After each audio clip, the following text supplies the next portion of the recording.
Hi everyone, எல்லாருமே எப்படி இருக்கீங்க? நல்லா இருக்கீங்களா? இன்னைக்கு நம்ம என்ன பார்க்க போறோம்னா காடை பிரியாணி. வாங்க எப்படி செய்யலான்னு பார்க்கலாமா? இப்போ காடை, அதுக்கு தேவையான பொருள் எல்லாமே நம்ம ரெடி பண்ணி வச்சாச்சு. இப்போ எண்ணெய் ஊற்றிட்டு புதினா கொத்தமல்லி போட்டுட்டு அதுக்கப்புறம் பச்சை மிளகா வெங்காயம் போட்டு நல்லா வதக்கி விட்டுருங்க. அதுக்குள்ளே ஒரு டீ போட்டு வந்துடலாம். இப்போ டீக்கு பால் ஊற்றி நான் வச்சிட்றேன், ஏன்னா அப்போ தான் தம் போடுறதுக்குள்ளே எனக்கு டீ நல்லா கொதிஞ்சு வரும். அதனால் இப்போ நல்லா வெங்காயம் ப்ரௌனிஷாக ஆகிடுச்சு. இப்போ நான் ஒரு 10 கிராம் தனி மிளகாய் தூள் எடுத்திருக்கேன். 400 கிராம் வெங்காயம் எடுத்திருக்கேங்க பிரியாணிக்கு. 10 கிராம் தனி மிளகாய் தூள் நல்லா வதக்கி விட்டுருங்க. வதக்கி விட்டுட்டு இப்போ கொஞ்சமாக புதினாவும் கொத்தமல்லியும் போட்டுக்கோங்க, நல்லா வாசமாக இருக்கும் பிரியாணி. நல்லா வதக்கிட்டு நான் ஒட்டுக்கா கொத்தமல்லி புதினா போட மாட்டேன், ஆல்ரெடி நான் பிரியாணி வீடியோ பார்த்துருக்குறவங்களுக்கு தெரியும். இப்போ இஞ்சி பூண்டு பேஸ்ட்டு எப்போவுமே சொல்கிறது தாங்க, இஞ்சியை விட பூண்டு வந்து கொஞ்சம் ஜாஸ்தியாக இருக்கணும், அவ்வளோதான். அப்போ தான் கொஞ்சம் பிரியாணி நல்ல மணமாகவும் இருக்கும், நல்லா டேஸ்டியாகவும் இருக்கும். இப்போ நல்லா வதக்கி விட்டுட்டு எண்ணெய் பிரிஞ்சு வரணுங்க. இப்போ கொஞ்சம் கொத்தமல்லியும் புதினாவும் போட்டு வதக்கி விட்டுறலாம். அப்பப்போ லைட்டாக சேர்க்கும் போது ஒரு ஸ்டேஜில் சேர்க்கும் போது நல்ல ஒரு ஸ்மெல்லும் இருக்கும், நல்ல ஒரு டேஸ்ட்டும் கொடுக்கும். தக்காளி வந்து நான் வந்து 100 கிராம் எடுத்திருக்கேங்க.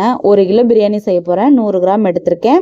ஒரு 5 கிராம் கரம் மசாலா தூள் எடுத்திருக்கேன், 10 கிராம் தனி மிளகாய் தூள், ஒரு 5 கிராம் கரம் மசாலா, அவ்வளோதாங்க எடுத்திருக்கேன். இப்போ வந்து ஒரு 200 கிராம் தயிர், ஹாஃப் லெமன், அவ்வளோதான். இதை நல்லா பெரட்டி விட்டுருங்க. பெரட்டி விட்டுட்டு அடி பிடிக்காத மாதிரிக்கு நல்லா பெரட்டி விட்டுட்டு இப்போ காடையை வந்து வாஷ் பண்ணி வச்சு நான் முழுசாக அப்படியே சேர்த்துக்கிறேன்.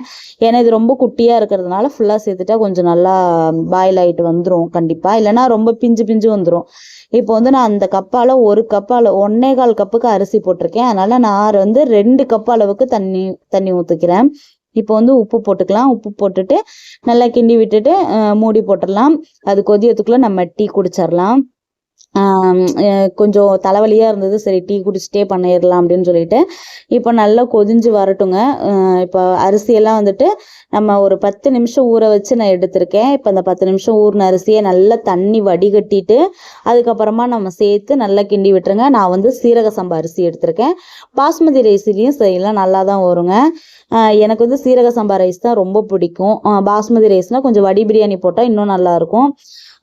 இருந்தாலும் சீரக சம்பா ரொம்ப பிடிக்கும். இப்போ தண்ணியும் அரிசியும் ஒரு பதத்துக்கு வந்துருச்சு. இப்போ இந்த டைமில் தம் போட்டுடலாம். பாருங்கள் பிரியாணி எவ்வளோ பொலன்னு சூப்பராக வந்திருக்கு பார்த்தீங்களா? கண்டிப்பாக இதே மெத்தடில் ட்ரை பண்ணுங்கள், ரொம்ப ரொம்ப அருமையாக வரும், டேஸ்ட் பயங்கரமாக இருக்கும். கண்டிப்பாக ட்ரை பண்ணி பார்த்துட்டு எப்படி இருந்துச்சுன்னு கமெண்ட் செக்ஷனில் சொல்லிட்டு போங்க.